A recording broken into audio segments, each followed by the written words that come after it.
just going to ask how the human perspective is to manage if you have a lot of identity around brain having ADD. I try and live in observation and being aware of the thoughts and the sensations. When I'm alone for a while, a lot of confusion arises and feeling of being lost and finding it very hard to focus and be distracted. Getting things completed can be very hard. I seem to believe that if that is all sorted, I will be a happy person. I know it's just a thought. I have thoughts that I am stuck in it all. Thanks, Jason. Yeah. I can imagine having ADD. I've always thought it was called ADHD, but ADD, I know what you mean. Attention Deficit Disorder, ADD, ADHD. Yeah, I'm not sure what the H is. I can imagine that's difficult. I can relate to it with my brain having the dyslexia, and it's not just dyslexia, there is obviously a bit more happening in here. Like as a child I was diagnosed with dyslexia, but there was always on the edge. So I can relate to a brain not functioning in typical ways. And I have terrible forgetfulness, which I think got a slight similar feel, like I'm walking to do something, I've forgotten, so I walk back and then I forget and then I walk back, I do have, something a little bit fishy up there. So I relate to that most probably causes lots of pain in life and in your day-to-day experience and confusion.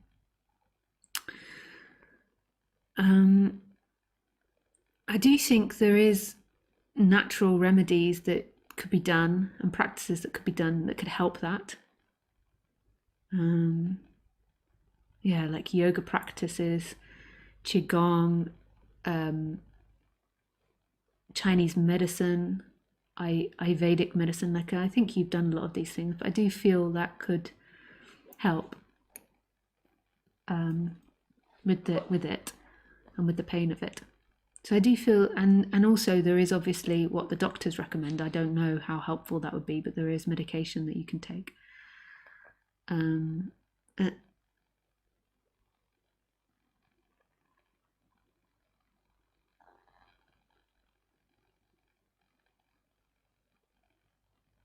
It's hyperactivity, but women have inattentiveness.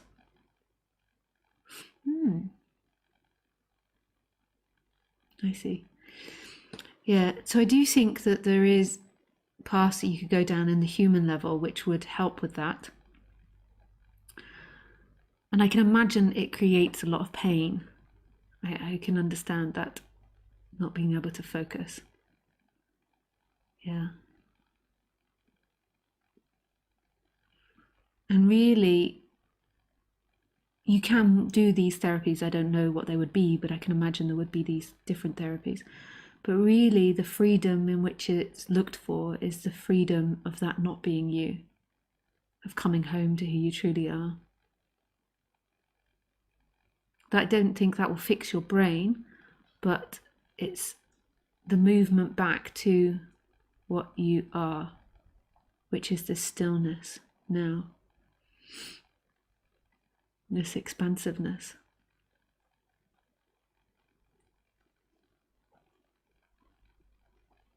I try and meditate. Doing anything regularly is challenging. Yeah, I can imagine. Yeah. And I really feel like it's this, I don't even know if meditation would necessarily be good for someone with ADD. Meditation doesn't suit everybody. But it's this surrender to what you are, this empty looking, this nothingness appearing as all things. This is your only freedom, and it's happening right now. So the brain is messy at the moment, maybe not at the moment, but the brain can be messy and sloppy and getting all confused. And there's something which isn't confused. There's something that is free. And then in that there is a thinking and feelings that are confused. And then it's like that, there's so much attention on it, it feels like that consciousness is contained in that messy thinking and in that confusion. But there is part of experience which isn't confused, and that is no thing as all things. It's not a thought, it's not an idea, it's the inherent sense of being. Like it's the birthright, like there's a waking up with that. And that is your true relief from the situation. That movement back to that. It doesn't mean it will fix the situation. That is something like having a broken leg that you have to work on in life. And I wonder if you've tried all these things like yoga and, I was going to say yogurt,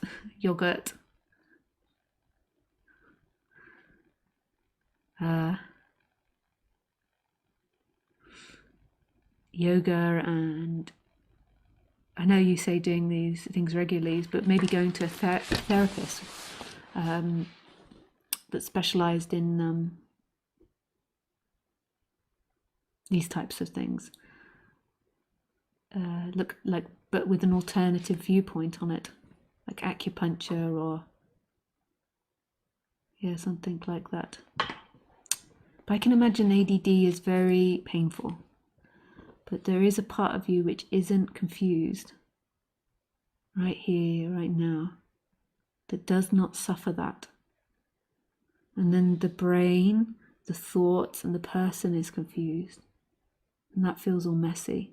And when there's identification with that, there is suffering, because that feels like that is who you are. So you are someone that's confused, you are someone that is lost, you are somebody that is stuck. But that isn't who you are. That is a play appearing in who you are. And who you are is deep rest, beyond any human rest. It's deep freedom.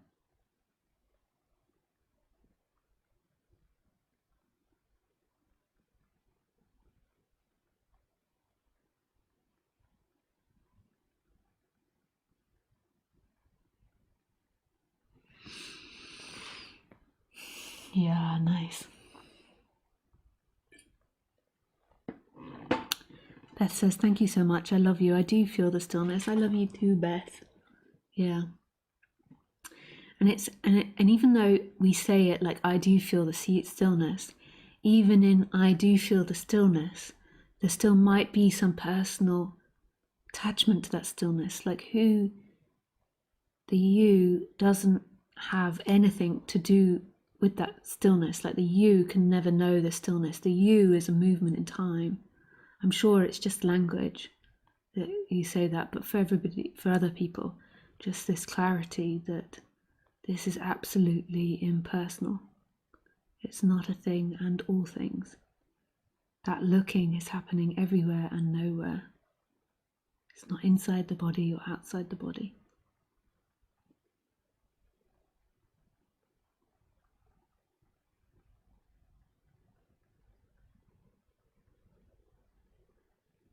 I try things and aim to stay well, eat well, and look after my body, mind. Yeah, that's good.